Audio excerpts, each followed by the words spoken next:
안녕하세요. 느리게 걷는 학교입니다. 시설 관리에 대해서 조사한 자료를 올리는 식으로 컨텐츠를 바꿔보았습니다. 오늘 조사에서 온 자료는 학교 시설 관리의 주요 일 중 하나인 수문 유지관리 환경미와 잡초 제거에 대한 것에 대해서 알아보려고 합니다. 잔디 운동장이나 화단의 경우 예초기를 사용해서 관리하면 되지만 인도블록이나 마사토 운동장의 경우 이곳저곳에서 나는 풀을 처리하는 게 엄청 번거롭고 많은 일이 되는데요. 오늘은 예초기를 사용하는 방법 외에 제초제의 안정성에 대해서 알아보겠습니다. 제가 알기로 일부 학교에서는 제초와 예초 작업을 외주 혹은 업체에 용역을 맡기는 경우도 있다고 하니 참고하시기 바랍니다. 교육시설 내 잡초를 처리하는 방법들 중 첫 번째는 발생 방지를 하는 겁니다. 물리적인 방법으로 병원학이나 고랑가위는 밭에서 주로 사용하는데 우리 교육시설에 적용하기에는 조금 부적합한 것 같습니다. 손으로 제거하는 방법은 시간이 너무 많이 들어간다는 단점이 있습니다. 해오는 방법은 우리 교육시설 내에서는 화재의 위험성이 있어 추천하지 않겠습니다. 병원성 곰팡이나 접식성 곤충을 키우는 것은 곰팡이나 곤충이 원하는 식물에만 제한적으로 컨트롤할 수 없는 방법이라 이 방법 역시 교육시설에 사용하기에는 부적합한 것 같습니다. 화학적 방법으로 제초제입니다. 세배 식초를 사용하기도 하고 친환경적인 제초제도 많지만 시중의 제초제가 얼마나 유해한가에 대해서 조사해봤습니다. 제초제에 대해서 알아보니 농촌진흥청의 농약안전정보시스템의 범위나 사용정보들에 대해서 참 잘 정리해놨고 댓글에 주소를 남겨둘 테니 궁금하신 분은 찾아보시면 되겠습니다. 농약에 대한 법 중 우리 시설 관리가 해당되는 부분은 뭐가 있을까 찾아보다 보니 2023년에 개정된 부분 중 농약 구매자의 의무가 있습니다. 농약 구매자는 판매자에게 제3조 제2항의 1호 및 4호를 제공해야 한다는 목입니다. 제1항은 농약 구매자의 이름, 주소, 연락처, 제4항은 구매자의 사용 대상 농장 물명입니다. 다음은 농약에 대한 주의력 테스트입니다. 1. 농약은 자물쇠가 달린 곳에 보관하고 있다. 2. 농약을 뿌리기 전에 방제기를 점검한다. 3. 원액이 들어있는 병은 고무장갑을 끼고 다룬다. 4. 다 쓴 농약병이 집 주위에서 굴러다닌다. 이러면 안 되겠습니다. 5. 살포할 때는 반드시 마스크를 낀다. 6. 살포는 바람을 등지고 한다. 7. 살포하다 몸이 이상하면 당장 멈추고 싶다. 8. 농약을 뿌린 손으로 담배를 피운다. 이것도 안 되겠습니다. 9. 어린이를 살포 장소에서 멀리 떨어져 있도록 한다. 10. 살포 후 반드시 작업복을 세탁한다.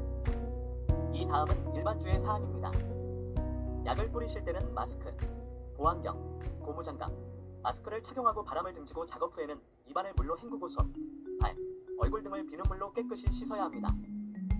농약을 섞어 뿌리고자 할 때에는 농약 혼용 가부표를 확인하고 혼용이 불가능하거나 혼용 가부표가 없는 경우 섞어 뿌리시면 안 됩니다.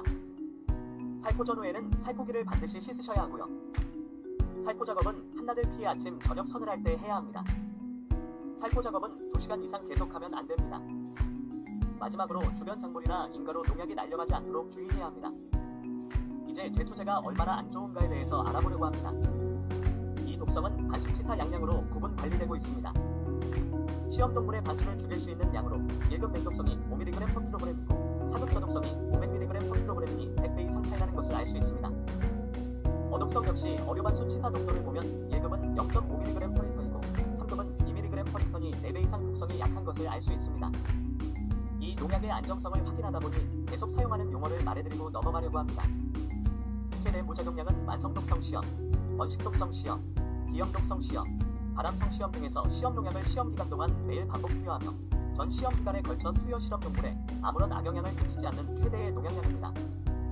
일일 섭취 허용량은 화학물질을 일생 동안 섭취하여도 유해 영향을 나타나지 않는 1인에 대한 일일 최대 섭취 허용량을 말합니다. 다음은 주의 농약 판매점에서 찾은 농약입니다. 모뉴먼트는 4급 그 외는 3급 제초제인 것을 확인할 수 있습니다. 어독성은 모두 2급 독성입니다. 첫 번째 모뉴먼트입니다.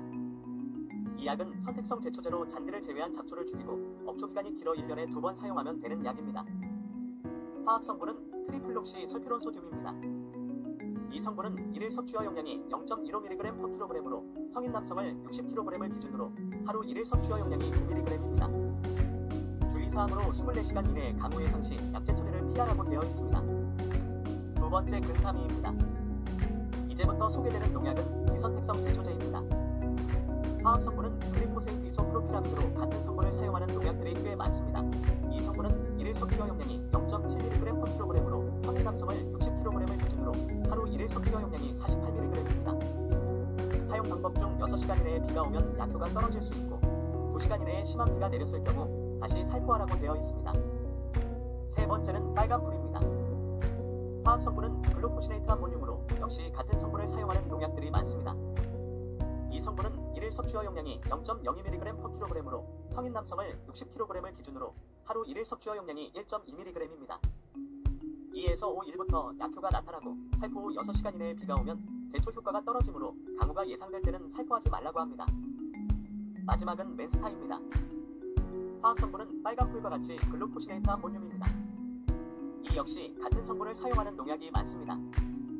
마찬가지로 성인 남성을 60kg 기준으로 하루 일일 섭취어 용량이 1.2mg입니다. 이 약은 잡초가 20에서 30cm 자랐을 때 효과적이고 30cm 이상 자랐을 경우 양량을 증가해서 뿌리라고 되어 있습니다. 6시간 이내에 비가 오면 효과가 떨어지므로 살포를 하지 말라고 합니다. 지금까지의 자료를 보고 계산한 것이 맞는가에 대해서 알아보려고 농촌진흥청에 문의를 남겼습니다. 글루코시네이트 암모늄의 일일 섭취어 용량의 계산을 물어보았고 여기 보시듯 맞았습니다. 농작업자 노출어 용량이 0.16mg인데 많이 해롭지 않은가에 대해서도 물어봤습니다. 물론 흡수되는 양이 극히 일부라 하지만 작업복, 마스크, 장갑, 보안경 등을 잘 착용해야겠다 생각했습니다. 그리고 일일 섭취어 용량이 다른데 그만큼 덜 해로운가에 대해서도 질문을 남겼습니다. 상대 비교가 아닌 각각의 안전한 일일 섭취어 용량이라고 합니다. 그렇다면 작업 중에 공기중으로 흡입하는 양으로 유의하지 않을까라는 생각으로 계산을 해보았습니다. 각 20리터의 사용량을 합하여 100ml당 농약이 얼마만큼 들어있는가를 계산해보니 모뉴먼트는 API는 9mg에 100ml를 마셨을 경우 3.85mg이 농약에 포함되어 안전한 것을 확인할 수 있습니다. 마찬가지로 근삼이의 일일 섭취어 용량은 48mg이고 100ml에 2.2mg이 포함되어 있어 안전한 것을 확인할 수 있습니다. 빨간풀과 맨스타는 같은 화학 성분으로 일일 섭취어 용량이 1.2mg로 같지만 최대 사용하는 양을 기준으로 계산해보니 100ml에 0.3mg과 0.66mg로 사용량에 비례한 것을 확인할 수 있었습니다. 이 자료를 보고 100ml를 마셔도 안전한 것이라면 작업 중에도 안전하겠구나 하고 확인할 수 있었습니다. 다른 궁금한 것이 있다면 댓글로 남겨주시면 찾을 수 있는 부분을 찾아서 영상 제작하도록 하겠습니다. 긴 영상 봐주셔서 감사합니다.